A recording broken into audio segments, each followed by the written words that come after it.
Bismillahirrahmanirrahim. Dans cette vidéo, on va voir la texture et sa relation avec la capacité de rétention de l'eau.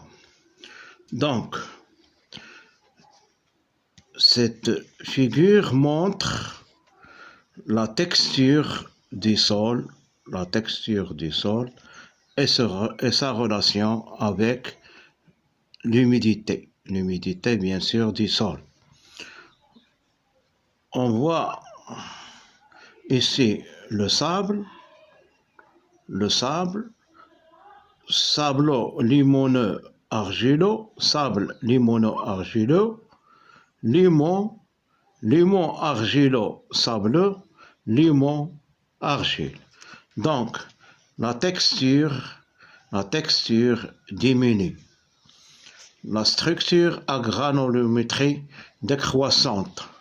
La granulométrie du sol diminue.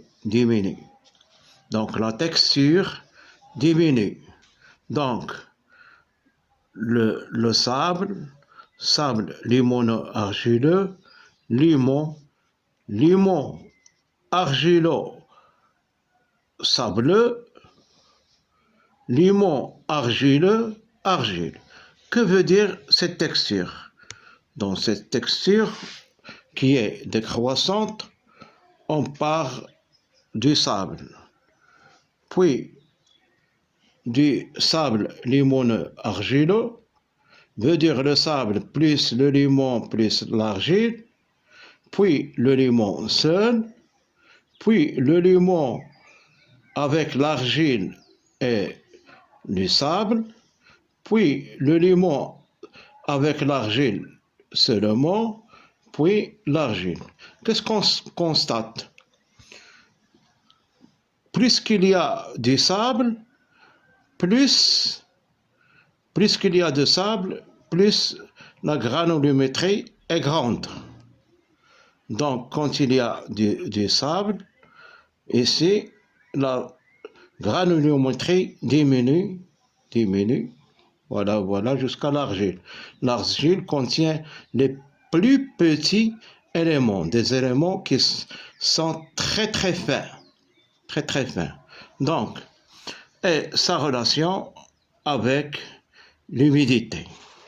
Donc, on voit dans cette figure, on voit différents types de niveaux.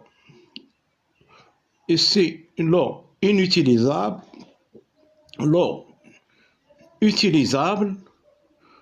Eau utilisable veut dire l'eau qui va être utilisée par la plante. L'eau inutilisable veut dire l'eau qui ne va pas être utilisée par la plante. On voit ici le point de flétrissement. On voit ici la capacité de rétention de l'eau. Et ici, la capacité de rétention de l'eau, mais avec l'humus. Augmentation de la capacité de rétention de l'eau due à l'humus. Donc ici, on a l'humus en plus. Donc qu'est-ce qu'on constate? On constate que la capacité de rétention de l'eau augmente au fur et à mesure que la texture diminue. Plus que la texture diminue, plus la capacité de rétention de l'eau augmente. Et quand il y a en plus dans le sol de l'humus, l'humus il est d'origine organique, c'est la matière organique qui a été dégradée et ajoutée au sol. Donc on voit que la capacité de rétention de l'eau augmente avec la texture quand il diminue. Plus que la texture diminue, et il y a en plus l'humus, il y a une forte capacité de rétention de l'eau. Mais sans humus, la capacité de rétention de l'eau est plus faible qu'avec l'humus. Et si on a l'eau utilisable, veut dire l'eau qui va être utilisée par la plante, donc plus que la texture diminue, plus l'eau utilisable par la plante augmente. Et si on a l'eau inutilisable, veut dire l'eau qui est dans le sol et qui ne va pas être utilisée, qui va rester dans le sol. Ici, on a le point de flétrissement. Que veut dire le point de flétrissement? C'est le point où les végétaux vont flétrir, veut dire vont mourir, les végétaux. Quand c'est le niveau d'eau minimum que doit avoir la plante. Au-dessous de ce niveau, la plante flétrit. Au-dessous. Mais au-dessus, la plante reste vivante. Donc, le point de flétrissement, c'est le point minimal que doit avoir la plante pour rester vivante. Mais dans ce point, c'est les points de flétrissement de la plante. Qu'est-ce qu'on constate? Que le point de flétrissement de la plante augmente au fur et à mesure que la texture diminue.